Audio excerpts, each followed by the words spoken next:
Yan, kotse bilangga ng pampasada. Ayan o. Pare, ano nangyari?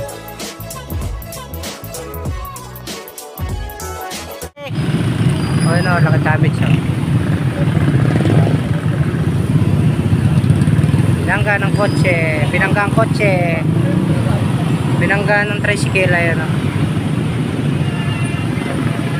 Yan guys, ingat-ingat mga katoda. Ayan o. Nabangga ng tricycle o.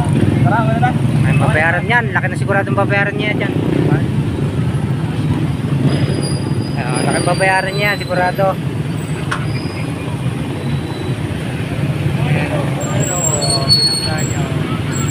Tupi talaga yung bumper. Dito sa may tapat ng 20 ox. Kotse versus pampasadang kabayo. Binangga niya. Ayan o. Traffic tuloy. Ayan o, traffic. Traffic na tuloy. Ayan o. Taba na ng traffic. Ayan. Sigurado mga 15,000 yan gastos nyo dyan. Laki oh. Bumper yan eh. Ayan yung bumper oh. Pre, nadali yan oh. Bangga.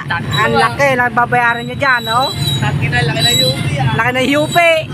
Traffic na tuloy yan oh. Nakatutok siguro. Tumutok. Baka nakatutok yan. Umuulan pa. Nagmamadali eh. Nakatutok. Si boss, anong yan dyan boss? Shout out sa mga taga Marabeles. Ayan o, ingat. Putang ina. Tatlo sila nagpangga no. Isang tricycle, dalawang kabayo. Dalawang kabayo, isang private, isang may prangkisa. Tapos yung sinuro siguro yung kayo umabot doon. Oo.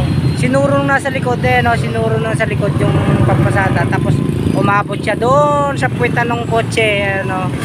Puta, wasak pala ay. So ayan guys, ingat-ingat. Manager pa naman ng Eselor yan. Oh, ay Eselor pala yan. Sige na, babay na guys. Hanggang dito na lang ating video. Pa-like at pa-subscribe na lang ng ating channel. Yan guys, thank you.